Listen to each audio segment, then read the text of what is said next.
नमस्कार, स्वागत है आप सभी का। मैं हूं हिमांशु और आप देख रहे हैं हलचल इंडिया, बेबाक खबर तेज असर। आइए नजर डालते हैं आज की खबरों पर। उत्तर प्रदेश सरकार में पिछड़ा वर्ग कल्याण एवं दिव्यांगजन सशक्तिकरण विभाग के मंत्री एवं भाजपा ओबीसी मोर्चा के प्रदेश अध्यक्ष नरेंद्र कश्यप ने मुजफ्फरनगर के पचैना रोड पर भारत के यशस्वी प्रधानमंत्री नरेंद्र मोदी द्वारा लिए गए सामान्य जनगणना के साथ जातीय जनगणना कराए जाने के फैसले को लेकर आयोजित धन्यवाद मोदी सम्मेलन में पिछड़े समाज के लोगों को संबोधित करते हुए बताया कि 1931 में अंग्रेजों के द्वारा देश में जातीय जनगणना कराई गई थी। हमारी सरकार यह जनगणना 2021 में कराना चाहती थी, किंतु कोविड जैसी प्राकृतिक महामारी के चलते नहीं कराई जा सकी। मंत्री नरेंद्र कश्यप ने कहा कि यह कास्ट सेंसन देश के वंचित, पिछड़े और उपेक्षित वर्गों को समाज में अपनी एक नई पहचान दिलाएगा और वहीं सरकारी योजनाओं तथा नौकरियों में भी उनको उचित भागीदारी दिलाने की दिशा में यह एक निर्णायक पहल साबित होगी। देश के प्रधानमंत्री नरेंद्र मोदी जी ने 94 सालों के बाद पिछड़ों के दर्द एहसास को निराकरण करने के लिए जातीय जनगणना कराने का फैसला लिया। प्रधानमंत्री जी के इस फैसले का आभार व्यक्त करने के लिए आज ओबीसी मोर्चे के माध्यम से संगोष्ठी की गई है, जिसमें हम सभी लोगों ने प्रधानमंत्री जी का आभार जताया और कांग्रेस को आगाह भी किया कि 55 साल जिस कांग्रेस पार्टी ने देश में सरकार चलाई हो, संविधान हाथों में लेकर संविधान बचाने की बात करते हो, उस कांग्रेस पार्टी ने यह जातीय जनगणना का फैसला क्यों नहीं लिया, एक सवाल भी छोड़ा है और ओबीसी समाज के लोगों का आह्वान भी किया है कि जिस प्रकार से प्रधानमंत्री जी ने जातीय जनगणना का फैसला लेकर हमारी पहचान को, संवैधानिक अधिकारों को, शिक्षा के अधिकारों को दिलाने की बड़ी मुहिम को पंख लगाए हैं।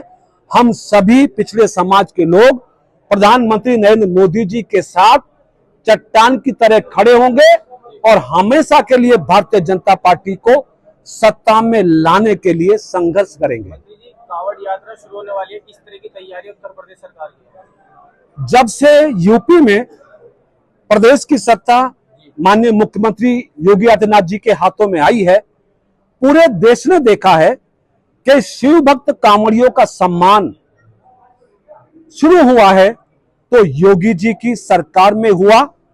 अखिलेश जी की सरकार में तो कांवड़ियों को डीजे बजाने की अनुमति भी नहीं मिलती थी, कांवड़ियों पे लाठीचार्ज होता था।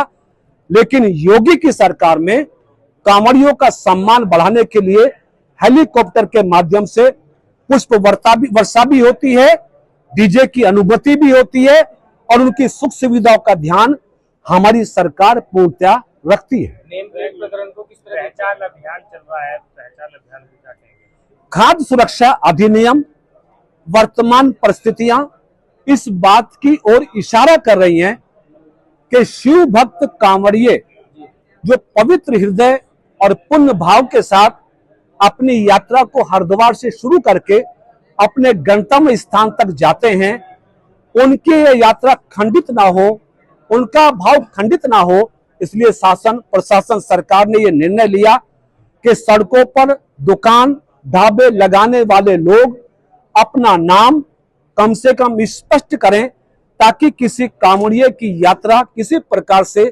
भंग ना हो, कुंठित ना हो। स्वामी यशवीर महाराज द्वारा यहाँ पर सभी जो होटल ढाबे हैं वहां पर जाकर सभी के आधार कार्ड चेक किए जा रहे हैं और एक मामला सामने आया कि जो एक वहां पर कर्मचारी था, उसने अपना नाम पहले हिंदू बताया, बाद में जब उसकी जांच पड़ताल हुई तो उसका नाम मुस्लिम निकला। उसकी पैंट उतारने का मामला सामने आया, ये किस तरह से देखते हैं? नहीं, मैंने उन महाराज जी का बयान टीवी पर देखा है।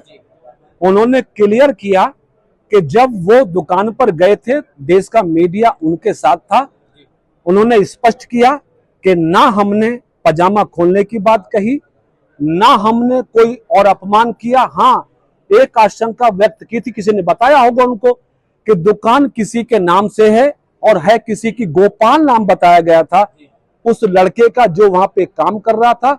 और बाद में जब सच्चाई निकल के आई सामने तो उसका नाम कुछ मनव्वर निकला और मनव्वर ने फिर बताया कि जो इसका मालिक है वो कोई और है।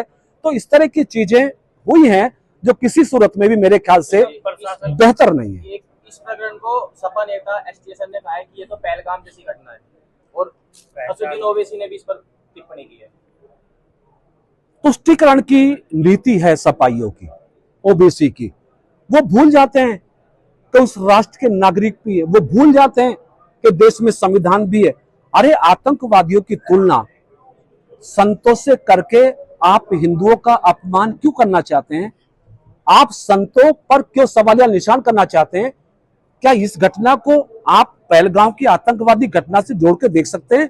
क्या ये घटना वैसी है जिसमें 26 लोगों ने अपनी जान दी हो?